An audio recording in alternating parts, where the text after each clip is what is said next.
ইনসাফের পক্ষ থেকে আমরা পহেলা রমজান থেকে 15ই রমজান পর্যন্ত ইফতারের যে আনন্দের উৎসব, সেটা আমরা ঢাকা বিশ্ববিদ্যালয়ের শিক্ষার্থীদের সাথে ভাগাভাগি করে নিচ্ছি। তারই ধারাবাহিকতায় আজকে আমরা আমাদের বোনদের 2টি হল, ফজিলাতুন্নেসা হল এবং মৈত্রী হলের বোনদের সাথে ইফতারের আনন্দ ভাগাভাগি করে নিতে এসেছি।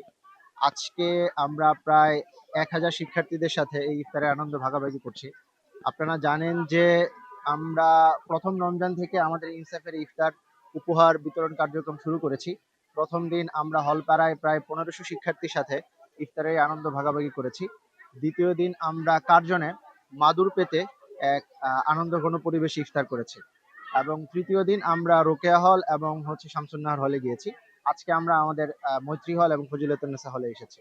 আমাদের এই ইফতার মূলত শুধুমাত্র উৎসব নয়, এর পাশাপাশি আমরা মনে করি যে আমাদের এই ইফতার আয়োজন একই সাথে একটা রেজিস্ট্যান্স। আপনারা জানেন যে বিগত আওয়ামী আমলে বিশ্ববিদ্যালয় প্রশাসন ঘোষণা দিয়েছিল যে ক্যাম্পাসে শিক্ষার্থীরা একসাথে বসে ইফতার করতে পারবে না। ফলে এইটা শুধুমাত্র এই যে ইফতার আমরা একসাথে করছি, আমরা আমাদের শিক্ষার্থী ভাই বোনেরা আমরা পরিবার থেকে দূরে অবস্থান করছি, শুধুমাত্র আনন্দের ভাগাভাগি হিসেবে নয়, বরং আমাদের কালচারাল একটি রেজিস্ট্যান্ট হিসেবে আমরা ইফতার উদযাপন করছি। ইফতারের পাশাপাশি আমরা বাংলাদেশ ইসলামী ছাত্র শিবিরের পক্ষ থেকে গোটা রমজান ব্যাপী আরো বেশ কিছু আয়োজন করেছি। আমরা ইতিমধ্যেই রমজান উপলক্ষে রমজান মিছিলের মাধ্যমে রমজানকে স্বাগত জানিয়েছি এবং রমজান আমরা জানি যেহেতু কোরআন নাজিলের মাস, বরকতের মাস, সেই হিসেবে আমরা রমজানকে উপলক্ষ করে একটি প্রতিযোগিতা আয়োজন করেছি, সিরাত পাঠ প্রতিযোগিতা। এর বাইরে আমরা আরেকটি গুরুত্বপূর্ণ আয়োজন যেটা আমরা বাংলাদেশ ইসলামী ছাত্র শিবিরের পক্ষ থেকে প্রত্যেক বছরই করে থাকি, সেটি হচ্ছে প্রোডাক্টিভ রমাদান। আপনারা জানেন যে প্রোডাক্টিভ রমাদান হচ্ছে সেই প্রোগ্রাম, যেই প্রোগ্রাম বাস্তবায়ন করতে গিয়ে ফেসিবাদী আমলে আমাদের ভাইদের উপর আওয়ামী ছাত্রলীগের হায়নারা নির্যাতন করেছিল।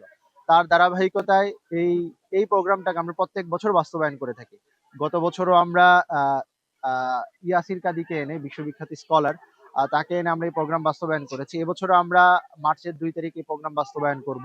মোট কথা আমরা এই যে রমজান মাস, উৎসবের মাস, এটা নানাবিধ আয়োজনের মধ্য দিয়ে উৎসবকে ভাগাভাগি করে নিচ্ছি, আনন্দ ভাগাভাগি করে নিচ্ছি। তারই ধারাবাহিকতার একটি অংশ হচ্ছে আমাদের ইফতার কার্যক্রম।